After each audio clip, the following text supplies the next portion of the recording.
I'm back on the Bukit, back on the hill, back in Uluwatu. That's what they're calling it these days. And this time I'm exploring an area that I haven't been to again for a long time called Balangan, another surfing area. So a lot of the places that are famous here on the Bukit or in Uluwatu are surfing places, and they still are surfing places today, even though they're now more broadly popular with people just wanting to come on holidays and try out good food and good cafes and stuff. But at heart, they are still surfing places, and the roads that lead to these beaches are often quite interesting. Hello, Pa. Yeah. Papa, lagi apa? Nongkrong? Lagi apa, Pak? Nggak ngerti, nggak bisa ngomong Bali. Oh ya? Nggak bisa. Oh, bahasa Bali aja? Yeah. Oh yeah, okay. Makasih ya. Oh, there you go. Someone who can't speak Indonesian. That guy speaks Bahasa Bali only. You don't often get that, but sometimes you do. And it becomes a little bit complicated. Nggak ngerti, he said.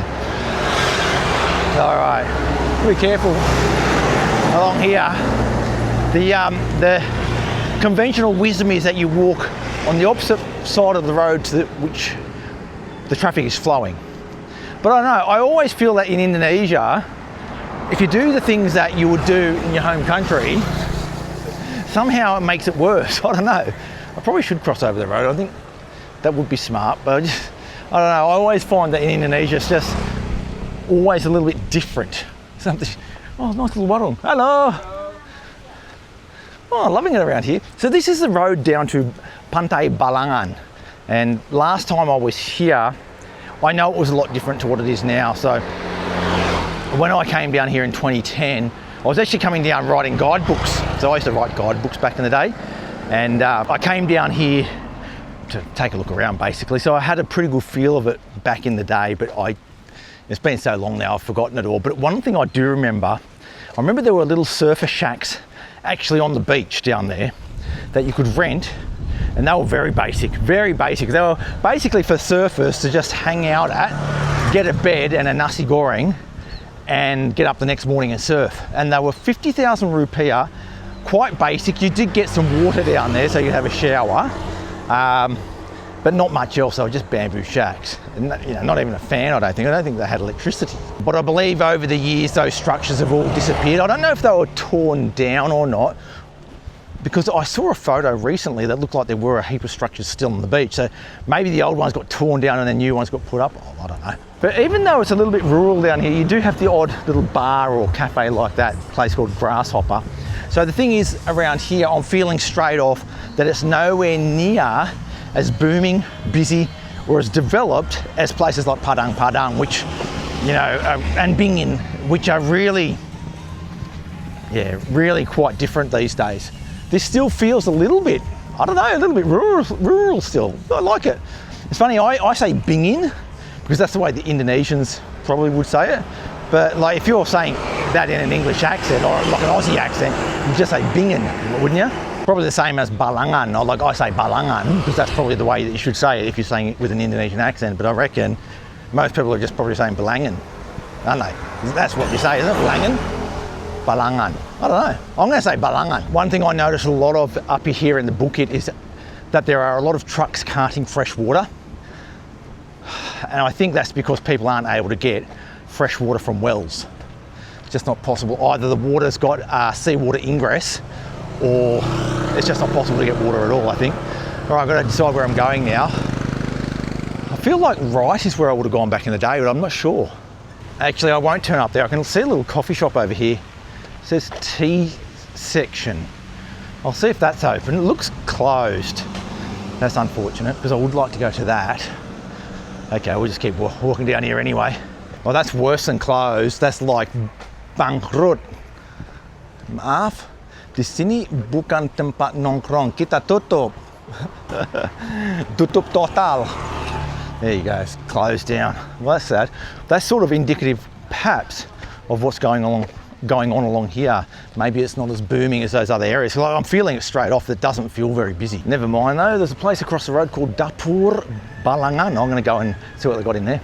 So this is a really good place. Just stopped in and I'm already cool because look at these fans going like really fast. Like just, it's like this hurricane in here. It's really cooled things down nicely. And it's a nice little spot for a break. It's like a local food, but it's got some modern stuff. Like I got a mango smoothie for 45,000, like that.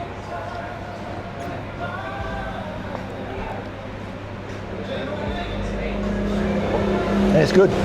I mean, I can see up there a bunch of local food in the window, sort of nasi rames style or nasi campur style, you know, which is what people want a lot of the time. I mean, you can get sick of it as well, but this is sort of a more modern version of a local warung. You know, they call it Dapur Balangan. Dapur means kitchen, so it's just the kitchen in Balangan, I guess. All right, I do love that place. Just had a word to the owner there, Tyson. He's Batak, so he's from North Sumatra. But interesting story, his mother is Japanese. So he has a Batak father, Japanese mother, born in Japan, then moved to Bali when he was 5, and then back to Sumatra when he was 10. Like, he's been everywhere. He's one of these classic Indonesians who's very global and really gets it when it comes to setting up a business like that. Like, you eat and drink at a place like that, it's exactly what you want. Like, he's got a lot of local food there. It's exactly what you want. The smoothie I had was brilliant. Like, and I don't know how to explain it, because it's a very simple shop that he's got there, but it's just so pleasant to sit there. It's been a hot day. He's got all the fans blowing, and it's just so cool and breezy in there and relaxing. So if you're ever down in this area, which you probably won't be, but if you were, head down to Dapur Balangan. I just love it. Better get back onto the correct side of the road here. I'm going to get done. I'm actually loving Balangan already, far, far more than any other place I've loved, or any other place that I've been to in the Bukit so far. So, you know, I've done quite a few videos now up here in the Bukit, and, you know, the pace of development, it's not just the development itself that's bothering me, it's how fast it's going. Because what that does is creates all these construction zones everywhere, and fields like that are being built out constantly. It's noisy, it's busy, there's traffic everywhere. But this area, I mean, you've still got fields everywhere, and it's just, well, I get peace. And if you know me, I need my peace. There goes another one of those water trucks. I'm going to try not to get bowled over here. It's a bit hard. Yeah, it's just peaceful, so peaceful. I love it. I hope the beach is amazing as well. I've got a funny feeling it will be. I've seen a few surfers going up and down this road and not much else. Like, if it's really sort of a relaxed sort of surf beach, it's probably going to be quite nice, I reckon. I don't know, we'll see when we get down there. It's a bit of a walk from that Dapur Balangan down to the beach, but I've got a bit of pace about me today. Now I've got a spring in my step after being to that, having that mango smoothie. I'll be right, I reckon. Unless I see a coffee shop, and then I'll go and get a coffee. Oh, look at those villas. Brand new villas being built. Nice. Hello. Hello. Hello, guys.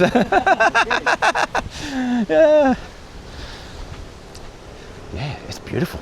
It's funny because it's also quite breezy around here as well, whereas back in other areas of the Bukit, sometimes because the buildings are sort of, you know, getting sort of obstructing the breeze a little bit, you sometimes don't get the breeze unless you're sort of on the second floor. But here, because you've got so much lahan kosong, you still get that breeze ripping across, and it's beautiful. These fields are more what I was familiar with the Bukit when I used to come here, or have come back here back in the day when I was doing guidebook writing.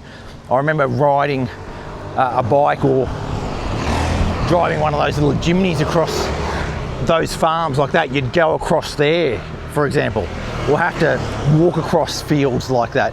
There was no sort of formal roads to get to a lot of the beaches. And that wasn't even very long ago. I know a lot of you who watch these videos have been coming down to the Bukit since the 70s. And, you know, there were no roads at all to any of the beaches. You had to go down some of the cliffs and get some dude to carry your board down there and that sort of thing. Cool story about that though.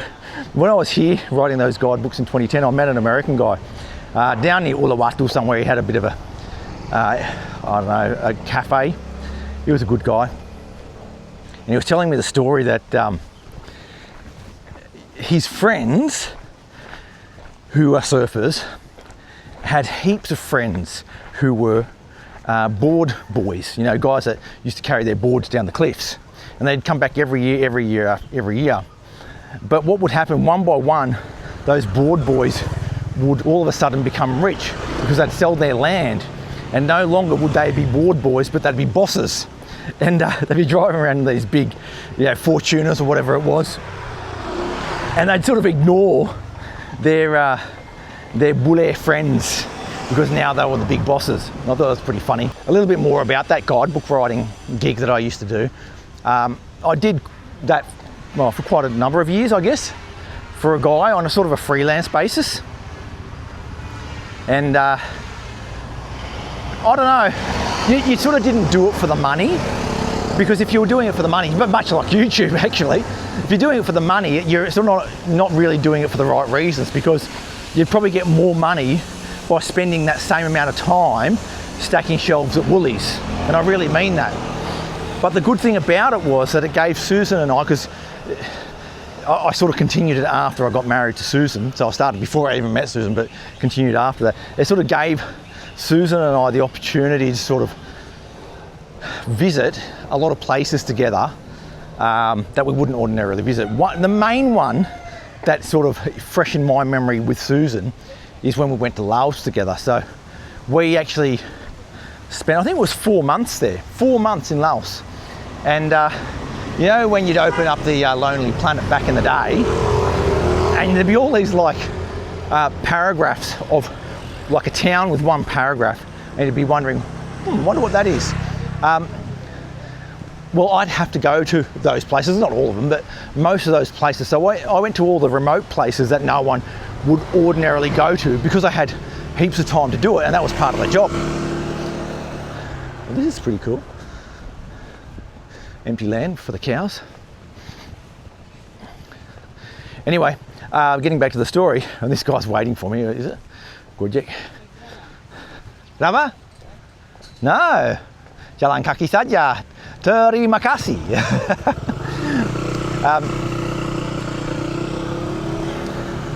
But those 4 months there were sort of, well, they were fantastic, because you go to some places that no one ever goes and are a little bit weird, a little bit, well, they're boring. If you're on a time schedule, they're boring, because you're like, oh, why am I wasting my time here? But if you've got plenty of time, they're unreal. So went to some very, very remote places, and I loved it. I absolutely loved it. And Laos is one of my favourite countries in the world because of it. I haven't been back there since, unfortunately. But gee, I went all around that country, all around it. And you sort of wonder, well, what does it involve, writing a guidebook? Well, depends. Sometimes you're just doing an update on someone else's work. So you're either verifying what someone else has written by going, like, for example, going to a bus station and asking at the bus station what the current schedules are, what the prices are. Or if you're writing it from scratch, you're going to a bus station and you're trying to figure out all of that stuff on your own. And if you don't speak the local lingo, which I don't speak Lao, well, it gets very difficult.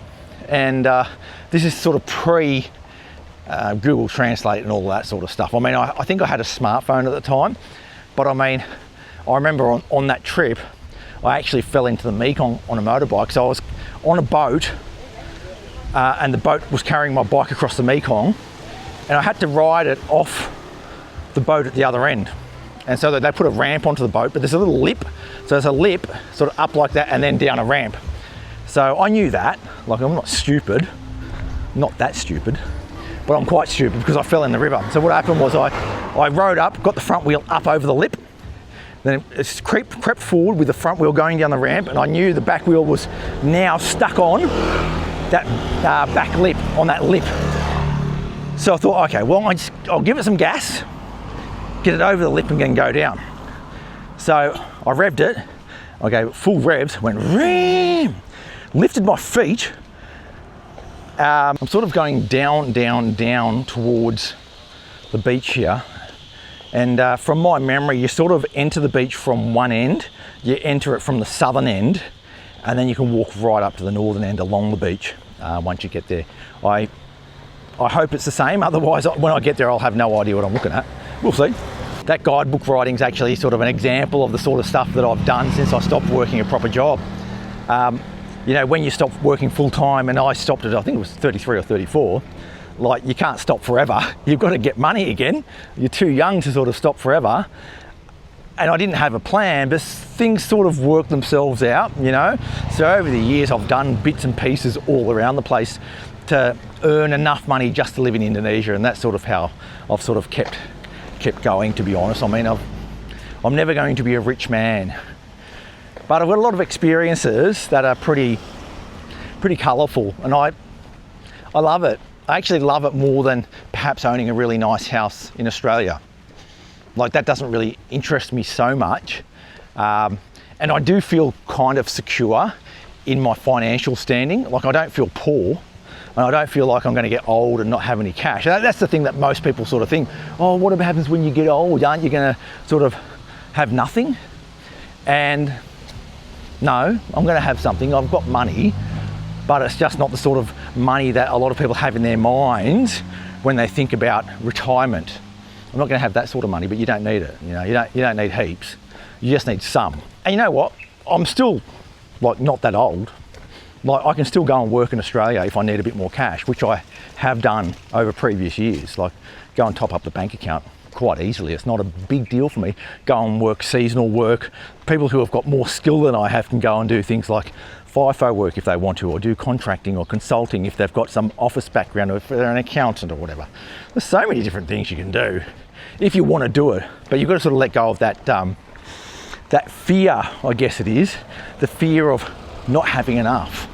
I think we generally always have more than we need. I mean, you just look at the Indonesians, like, they're surviving on a lot less than we do.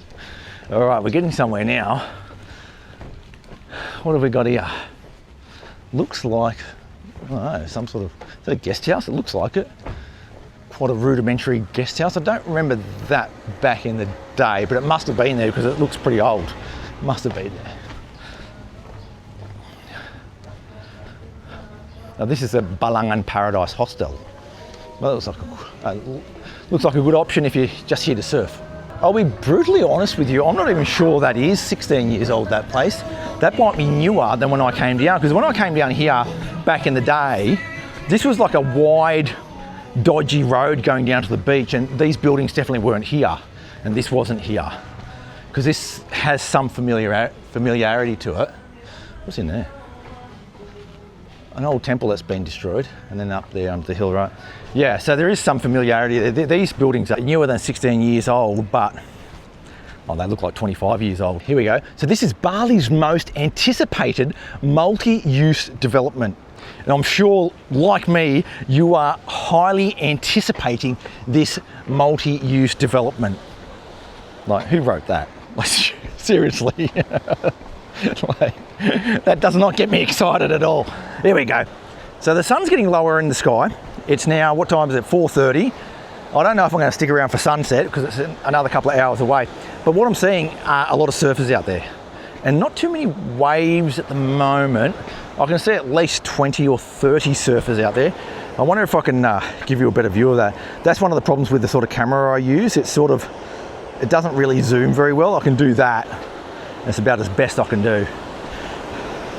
If I had one of those new ones, there's a new camera that came out that does a proper zoom or whatever, I could probably get you a better shot. But anyway, that's where we are. And this beach is looking unbelievable. Yep, okay. This is actually my favourite beach so far.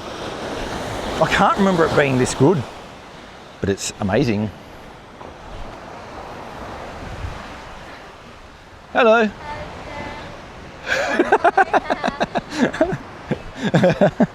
Oh, here we go. On the beach. The crazy guy with the shoes on the beach. It's a bit embarrassing, but geez, you've got to do it. Try and get down a bit lower towards where the sand's a bit soft, a bit sort of harder. But I might get done by the waves. Oh, how cool is this? How cool is it? Oh my God, this is beautiful. Why isn't everyone down at Balangan? They're down at all the other beaches. This is like paradise here, isn't it? I can't remember it being this good. What I'll do, I'll actually head down that way after. I'll just have a look up here under this cliff, see what's going on. I mean, the water looks beautiful and everyone's sort of hanging out down this area for a swim, and then the surfers are at the other end, I think. But the water looks great. Not even one scrap of rubbish either.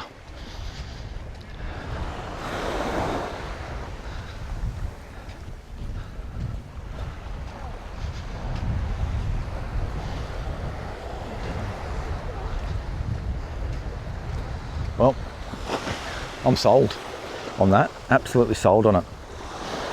I'll head down the other way. You know, I was actually dreading coming here to Balangan today. Whoops, nearly got done by the water there. I was actually dreading it because I thought, I've just been underwhelmed a little bit by the whole Bukit over the past couple of months that I've been coming down here, and I thought, oh, once again I've got to go and have another look at this place that I don't really love, but I need to know about it. And I'm glad I've come down here because I'm just seeing what appears to be my favourite beach down here.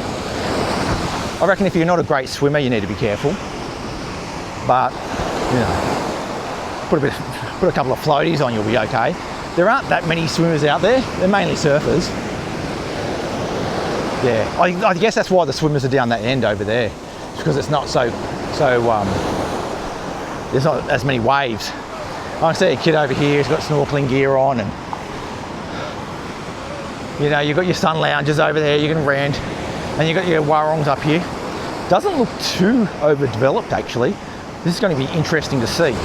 All right, we're getting down to some of the warungs. You can see up there behind the beach, it's not built up. That never was built up when I was here last time.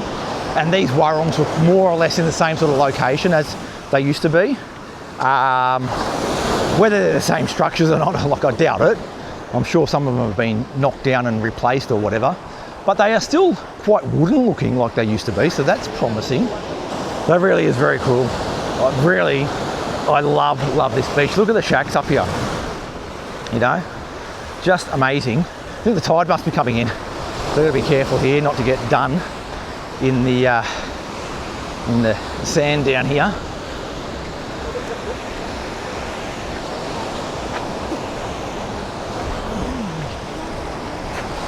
Amazing.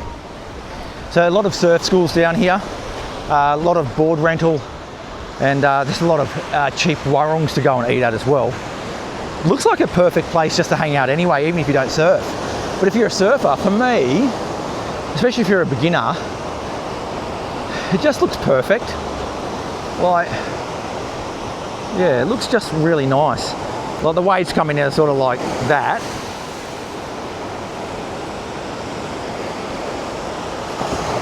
They're not very tall, but they're pretty easy for a beginner, I reckon. Even a bit of body surfing on that would be easy, I reckon. So I've just come into Froggy Warung. I don't know, they look a bit busy there. I don't think I'm going to get surfed here, but I'm having a bit of a sit down anyway and looking at that view.